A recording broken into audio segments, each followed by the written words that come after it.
அண்ணன் அமெரிக்காவை பொறுத்தவரையும் ஈரானோட யுத்தங்கள்ல பிஸியா இருக்கு. ஏகப்பட்ட ட்விஸ்ட் அண்ட் டர்ன்ஸ் தனியா பார்ப்போம்.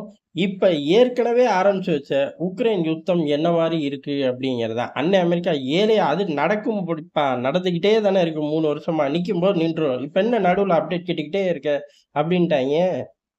அடப்பாவி மனுஷன் நீ தானயா நிறுத்துறேன்னு. ஆமா சொன்னேன். காசாவ நிறுத்துறேன், உக்ரைன நிறுத்துறேன்னு. 2மே பத்திக்கிட்டு தான் எரியுது. ஆனா கேமராவ தூக்கிட்டு ஈரான் பின்னாடி நீங்கலாம் போலையா? அப்ப நீங்கலாம் அங்க போய் நின்னுகிட்டு, என்னைய மட்டும் இதுல அப்டேட் கேட்டா? அப்டின்ட்டாய்ங்க. அந்த அளவுக்கு தான் ட்ரம்ப் நிர்வாகம் ஒரு யூ டர்ன போட்டுருச்சு. என்ன அப்டின்னா, பெரிய அளவுல வந்தோனே தடாலடியா பொதுவாவே இந்த பயலுகளுக்கு ஒரு எண்ணம் இருக்கும் மாட்டுக்கு. அதாவது அவன் கூடுதலா செலவு பண்றான். தேவையில்லாம செலவு பண்றான். நம்ம போனா அப்படின்னு நெனைப்பாங்களாட்டுக்கு. உதாரணத்துக்கு நம்ம அத பெரிய பெர்ஃபார்மன்ஸ்ன்னு செஞ்சு கிழிச்சு வீசியிருப்போம். நான்லாம் இத காட்டுல தூக்கி சாப்பிட்டேன்ப்பா அப்படின்ட்டு சிம்பிளா நம்மளோட பாஸ் சொல்லிட்டு போயிருவாரு. நம்மளும் மனசுக்குள்ளேயே திட்டிட்டு கிளம்பி வந்துருவோம். அந்த மாரி இவனுங்களும் செய்வாங்களாட்டு. காரணம் பைடன் வந்த உடனே என்ன சொன்னாரு? "ஏலே இதெல்லாம் தேவையில்லாத செலவு" அப்படின்னு நைட்டோட நைட்டா சவுதியில இருந்து அம்புட்டையும் தூக்கிட்டு போனாரு. அதுக்கடுத்து குடுக்கறதெல்லாம் தனி கத. அதே மாரி ட்ரம்ப் வந்தப்ப என்ன சொன்னாரு? "ஏலே எல்லாமே தேவையில்லாத செலவுன்னு" ஒட்டு மொத்தமா ஷட்டர போட்டு மூடுனாரு. உலகம் பூரா இவனுங்க குடுத்துக்கிட்டு இருக்க ஃபண்டிங் அப்படிங்கிறத பேப்பர்ல எழுதி கூட மடிச்சு வைக்கக்கூடாது. "குடு பேப்பர" அப்படின்னு சொல்லி கிழிச்சு போட்டுட்டாய்ங்க. ஆனா வீணா போனவனுங்க பாகிஸ்தானுக்கும், உக்ரைனுக்கும் மட்டும் லேசுவாசா தொறந்து வச்சுட்டாய்ங்க. தேவையில்லாத வேல. அப்படி அவ்வளோ தீவிரமா "என்னத்தையோ ஒண்ணு நான் செய்வேன் பாரு" அப்படிங்கிற மாரி செஞ்சுகிட்டு இருந்து, இப்ப கேட்டா ஃபண்டிங் ஒரு பக்கம் போகும். உட்கார்ந்து ஒரு பக்கம் பேச்சுவார்த்தை நடத்தணும். இந்த பேச்சுவார்த்தை டேபிள்ல முடிவு எடுக்குறாய்ங்க பாத்தியா? இதுதான் நல்லது, நீடிச்சு நிலைக்கும். அதான் எல்லாருக்கும் தெரியுமே. கையெழுத்து அங்க தானே போடப் போறாய்ங்க. கையெழுத்த போட அந்த ஆள கூட்டிட்டு வர்றது தானே பிரச்சனை. ஜெலன்ஸ்கிய கூட்டிட்டு வர்றதுக்கு இங்க ஆஃப் பண்ணா போதுமே. அங்க ஓடி வந்து நின்றுவாரே அப்படின்னு கேள்வி கேட்டா, பொதுவாவே அமெரிக்கால கேள்வி வக்கணையா கேட்பாய்ங்க. பதில் ஒரே வரியில திரும்ப திரும்ப சொன்னதே சொல்லிட்டு போவாய்ங்க. எதுக்கு தான் அந்த மீட்டிங்ன்னு தெர்ல. அந்த மாரி சிம்பிளா திருப்பி இதே தான் வந்துட்டாய்ங்க. இங்க பாரு டேபிள் கையெழுத்து தான் ஃபைனல் அப்படிங்கிற மாரி அதே ஸ்டேஜ்க்கு வந்துட்டாய்ங்க. அப்புறம் உள்ளூர் பஞ்சாயத்துக்குள்ள போய்ட்டாய்ங்க. அப்ப உக்ரைன் யுத்தத்த நிறுத்துறக்கு ஆயுதங்கள சப்ளைய நிறுத்த மாட்டீங்களா? அப்படின்னு கேட்டா, நிறுத்த மாட்டோம் அப்படிங்கிறத சுத்தி சுத்தி சொல்றாய்ங்க. பரவால்ல குட்றா. நீ 100 கேட்டா 25 தானே குடுப்ப. நான் பாத்துக்கிறேன் அப்படின்ட்டு ரஷ்யா போயிருச்சு. இவ்வளவு பஞ்சாயத்து போம்போது நடுவுல ஒரு சேட்ட பண்ணாட்டி உக்ரைனுக்கு தூக்கம் வராது. ஜெலன்ஸ்கி நம்ம இருக்கமா, ஓடிட்டோமான்னு சந்தேகம் வந்துரும் அப்படிங்கிறக்காக ஏதோ ஒரு சேட்டைய பண்ணுவார்ல. அந்த மாரி ஒரு சேட்ட தான் திருப்பி ஒரு ஆளில்லா விமானத்த ரஷ்யாக்குள்ள விட்டாய்ங்க. இந்த தாட்டி ராணுவ பயன்பாட்டுல உள்ள ஒரு ஃபேக்டரிய நோக்கி விட்டார்கள். ஆப்ஜெக்ட் ரீச் ஆச்சா தெரியல. நடுவுலயே நியூட்ரலைஸ் ஆச்சா தெர்ல. ஆனா அங்கருந்து தீ வருது. ஃபுட்டேஜ் இவ்வளோ தான் ரிலீஸ் ஆயிருக்கு. ரஷ்யாவ பொறுத்தவரை ஏதோ ஒரு சேதாரம் வரும். ஏன் அப்டின்னா, அது மிகப்பெரிய பிளான்ட். இவனுங்க கரெக்ட்டா போய் பேஸ் மட்டத்த தாக்கியிருக்க போறாங்களா? ஒண்ணும் கிடையாது. ஏதோ ஒரு பில்டிங்ல மோதியிருக்கும். பத்தி எரியும். அணைக்கப் போறார்கள். அதுக்கடுத்து இங்கே அடிக்கப் போறார்கள். இவ்வளவும் நடந்து முடிஞ்சிருச்சு. காரணம் என்ன அப்டின்னா, ஒடிசாவ தலைகீழா கிளச்சு போட்டார்கள். ஏன் இந்த அளவுக்கு தாக்குனாய்ங்க இப்ப நம்மள அப்டின்னு அந்த பகுதி மக்களே நெனைக்கிற அளவு கிளச்சு போட்டாய்ங்க. இதற்கான காரணம் ஒண்ணே ஒண்ணு தான். ஒடிசாவ நோக்கி முன்னேறதுக்கு ஒரு வேவ கிரியேட் பண்ணி வைக்கிறார்கள். ஏன் அப்டின்னா, பஃபர் ஜோன தான் இப்ப பெரிய பகுதிகள் எல்லாத்தையுமே ஏறக்குறைய புடிச்சுட்டாய்ங்க. அங்கருந்து பஃபர் ஜோன தான் உருவாக்கிக்கிட்டு இருக்காய்ங்க. பஃபர் ஜோன வச்சுக்கிட்டு அழகு பார்க்கிறத காட்டிலும், இவர்களோட லேண்ட் காரிடார் மோல்டோவா வரை நீண்டுகிட்டு போணும் அப்டின்னா, ஆட்டோமேட்டிக்கா ஒடிசா துறைமுகத்த கைப்பத்தணும். துறைமுகத்த கைப்பத்துனா, அப்புறம் டோல்கேட் போட்டே கருங்கடல்ல இருந்து சம்பாரிச்சுட்டு போயிரலாமே! அந்த ஒரு வலுவான திட்டம் இன்னமும் ரஷ்யா கிட்ட இருக்கு. அவர்கள் பிஸியா அத நோக்கி போறார்கள். "எதுக்குடா அத தாக்குற? அந்த தாக்குதலுக்கு இது பதில் தாக்குதல். அப்படி எழுதிக்க போ" அப்படின்னு சொல்லிட்டு சரியான தாக்குதல்.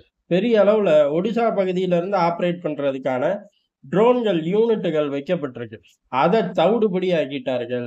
அந்த பகுதியில எதுக்கு யூனிட் வச்சாய்ங்கன்னு தெரியல. ஒருவேளை கிரிமியால சேட்ட குடுக்கவா? இல்ல கருங்கடல்ல நிக்கிற கப்பல்கள்ல சேட்ட குடுக்கவான்னு தெரியல. அந்த ஃபேக்டரிய தாக்கப் போறேன்னு போயி, மேற்கொண்டு சுத்தி உள்ள பகுதியெல்லாம் சிதறடிச்சுட்டார்கள். இந்த மாரி வெறித்தனமா ரஷ்யா அந்த பக்கம் காட்டு காட்டுன்னு காட்டிட்டு இருக்கும்போது, வீணா போன ஐரோப்பா சும்மா இல்லாம எந்திரிச்சு வந்துருச்சு. என்ன ஒண்ணு, ஐரோப்பா நேட்டோவோட பொதுச் செயலாளரும் ஜெர்மனியும் சேர்ந்துக்கிட்டாய்ங்க. எங்க பார்த்து எப்ப சேர்ந்தாய்ங்கன்னு தெரியல. 2 பேரும் சேர்ந்து நேட்டோ அறிவிச்சிருச்சு. இங்க பாரு 5% நேட்டோக்கு ஸ்பெண்ட் பண்ணு. இல்ல அப்புட்ன்னா, ரஷ்யாவோட இணைஞ்சுக்க போ அப்டின்ட்டாய்ங்க சிம்பிளா. என்ன சொல்ல வராரு அப்புட்ன்னா, 5% ஸ்பெண்ட் பண்ணாட்டி ரஷ்யா நம்மள தூக்கிட்டு போய் அவன் ஊரோட இணைச்சுக்கும் பார்த்துக்க. அதுக்கப்புறம் அவன்ட்டயே ரேஷன் கார்ட்லாம் வாங்கி அரிசி, பருப்புலாம் வாங்கி தின்னு திரிய வேண்டியதுதான் அப்படின்னு சொல்லி, "ஏலே சாவ விடுறியா? இல்ல ரெடியா இருப்போம்ன்னு சொல்றியாயான்னு?" சந்தேகம் வர அளவுக்கு ஸ்டேட்மெண்ட்ட விட்டாரு. ஸ்டேட்மெண்ட் மட்டும் தான். அக்ரெசிவா எங்கேயும் போமாட்டாய்ங்க. 5%லாம் இவனுங்க ஏத்துற அளவுக்கு ஒரு பய ஒத்துக்க மாட்டான். அவனா வேணா ஏத்திக்கலாம்.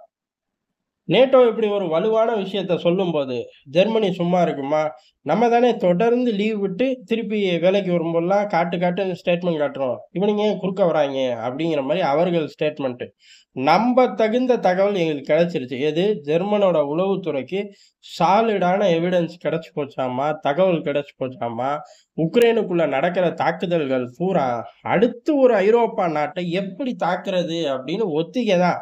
அங்க நின்னுகிட்டு இந்த நிலப்பரப்ப குறி வச்சு சிக்னல்கள் மூலியமா தேவையான ட்ரில்கள நடத்திக்கிறார்கள் அப்படின்னு ஒரு பெரிய தியரி. ஆனா இதுல பாதி உண்மை, பாதி பொய். காரணம் என்ன அப்புட்ன்னா, ரஷ்யா வேட்டையாடுற ஆயுதங்கள் பூரா ஐரோப்பா ஆயுதங்கள் தான்.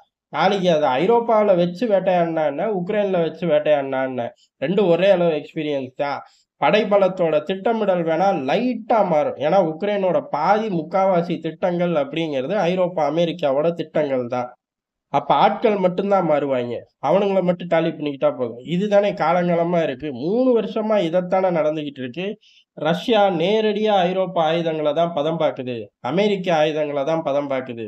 நாளை ஒரு காலம் இவர்களோட ஒரு நேரடி யுத்தம் வந்தா கூட, ரஷ்யாவுக்கு பெரிய சிரமம் கிடையாதுடா அப்படிங்கிறது தான் முதல் நாள்ல இருந்து சொல்லப்படுது. இது ஏதோ பெரிய சீக்ரெட் மாரி, டேட்டா பூரா என்கிட்ட இருக்கு. நம்மள தான் தாக்கப் போறான். அதுக்கு நம்மல்லாம் தயாராகணும், ஜாக்கிரதை ஆகணும். ஜெர்மனி எப்பயுமே ஒரு படி முன்னாடி இருக்கும் அப்படின்னு சொல்ட்டாரு. எதுக்கு இருக்குன்னு தெரியல. அவங்க நாட்ட தயார்படுத்தி காப்பாத்திக்கவா? இல்ல மத்த நாடுகளுக்குள்ள சண்டை வந்தா உதாரணத்துக்கு ஏதோ ஒரு ஐரோப்பா நாடு ரஷ்யா போய் மோதுது அப்புட்ன்னா, அங்க போய் நிக்க போறோம் அப்படின்னு சொல்றாரான்னு தெரியல. இத 2யும் சொல்லி முடிச்சதுக்கு அப்புறம் 3வது ஒரு குண்டு போடுறாரு. அதாவது இந்த ஆர்டிகிள் 5 எல்லாம் ஒண்ணும் கிடையாது, குப்பை. அத எவனும் கடைபிடிக்க மாட்டாய்ங்கன்னு ரஷ்யா நெனச்சுக்கிட்டு இருக்கு. அதற்கு நம்ம இடமே குடுக்கக் கூடாது. ஒருத்தர தாக்குனா எல்லாரும் போய் நிப்போங்கிறத நிரூபிச்சு காட்டணும் அப்படின்ட்டாய்ங்க. இப்ப அந்த இடத்திலேயே ஏதோ பஞ்சாயத்து இருக்கு அப்படிங்கிறது தான் அர்த்தம். அந்த பஞ்சாயத்து என்ன அப்படிங்கிறது இம்மீடியட்டா தவி போயே தீருவார்கள். ஆனா இம்மீடியட்டா தவி போமாட்டார்களாட்டுக்கு. ஒவ்வொருத்தனையும் இழுக்கணும் மாட்டுக்கு. இப்ப உக்ரைன் யுத்தத்துக்கு எப்படி இழுத்துட்டு போறாங்களோ, அந்த மாரி இழுக்க வேண்டிய தேவை வரும் அப்படின்னு சொல்லி இப்பயே சொல்லி விடுறார்கள். ஒரு பக்கம் காட்டுன்னு காட்டுறாய்ங்க. அமெரிக்கா ரொம்ப லைட்டா எடுத்துக்கிட்டு போகுது இந்த விஷயத்த. ஆனாலும் ஐரோப்பா பத்த வைக்குது. என்னதான் பத்த வச்சாலும், இறுதியா கஷ்டப்படுறது என்னமோ, உக்ரைன் மக்கள் தான். காரணம் ஒடிஷா துறைமுகம் ஒரு கொஞ்ச காலமாவே தாக்குதல் இல்லாம தான் இருந்துச்சு. கொஞ்ச காலம் அப்டின்னா, ஒரு 2, 3 வாரங்கள் அப்டிங்கலாம். இதெல்லாம் பெரிய விஷயம். ஏன் அப்டின்னா, அவனுங்களுக்கு தொடர்ந்து எங்கேயாச்சும் ஒரு குண்டு சவுண்ட் கேட்டுக்கிட்டே இருக்கிறவனுங்களுக்கு 3 வார காலம் அப்டிங்கிறது பெரிய நிம்மதி பெருமூச்சு. நம்ம இங்க உட்கார்ந்து 1000 பேசிறலாம். ஆனா, அந்த மக்களோட மனநிலை அப்படிங்கிறது ஒரு மரண பயத்திலே இருப்பார்கள். அவர்கள் ஏதோ ஒரு காலகட்டத்தில தெரியாம வெளியில இருந்து வந்த தகவல்கள நம்பி உள்ளூர் ஜோக்கர ஹீரோன்னு நெனச்சு தேர்ந்தெடுத்து தொலைச்சுட்டார்கள். அதுக்குன்னு 3 வருஷமா தொடர்ந்து கஷ்டப்படுறார்கள். அதுல ஒரு 3 வாரம் கேப் கிடைச்சுச்சு. அதுலயும் மண்ணள்ளி போட்டாய்ங்க. யாரு? அதே ஆட்கள் தான். இப்ப போய் ரஷ்யாவோட ராணுவ சைட்டு ரஷ்யாவுக்குள்ள தாக்குனது மூலியமா சப்ளை செயின் டிஸ்டர்ப் ஆயிருந்தா, ஓகே மைலேஜ் தூள் கிளப்பட்டும் அப்படின்னு சொல்லலாம். ஒண்ணும் இல்லையே, அந்த பிளான்ட்ல என்ன மாரியான சேதாரம் அப்படின்னே தெரியல. முதல்ல அது என்ன பிளான்ட் அப்படின்னா, ஆட்டோமேட்டிக்கா கன் பவுடர் பிளான்ட்ங்கிறாங்க. அது பெரிய அளவு தாக்கத்த சப்ளை செயினே என்டையர் சப்ளை செயின டிஸ்டர்ப் பண்ண போதா? அட்லீஸ்ட் 3 மணி நேரத்துக்கு டிஸ்டர்ப் பண்ணுமா? கிடையாது அப்படிங்கிறது தான். அப்புறம் எதுக்கு அத செய்யணும்? செஞ்சதோட விளைவு 3 வாரம் நிம்மதியா இருந்த மக்களையும் தூக்கிட்டு வந்து ரோட்ல போட்டார். ரோட்ல கூட போட முடியாது. பங்கருக்கு அடியில இருக்கார்கள். எவ்வளவு காலம் பதற்றத்தோட இருக்க முடியும்? இந்த யுத்தம் முடிஞ்சா மட்டும் தான் அந்த மக்கள் நிம்மதியா மூச்சு விட முடியும். ஆனா எவனும் சுத்தி உள்ளவன் நம்ம கிடையாது. அமெரிக்கா கூட கிடையாது. அமெரிக்கா எப்பவும் போல மறைமுகமா தன்னோட சகுனி வேலைய காட்டிக்கிட்டு தான் இருப்பாய்ங்க. ஐரோப்பா தான் தொடர்ந்து நெருப்ப அணைய விடாம ஊதிக்கிட்டே இருக்கு. ஊதுகுழல மட்டும் வச்சுக்கிட்டே இருக்காய்ங்க. அத கையில இருந்து புடுங்கிட்டு போயிரணும். இல்லாட்டி ஏதோ சமைக்கிறதுக்கு ஊதுற மாரி ஊதிக்கிட்டே இருப்பாய்ங்கலாட்டுக்கு. அந்த மக்கள் நேரடியா ஒரு காலகட்டத்தில ஒட்டுமொத்த ஐரோப்பாவையும் வெறுக்க போறார்கள். வெறுத்துட்டு ரஷ்யா கூட நட்பா பயணிக்க போறார்கள். நடந்தாலும் ஆச்சரியப்படுறதுக்கு இல்லைங்கிறது தான் எதார்த்தமான உண்ம.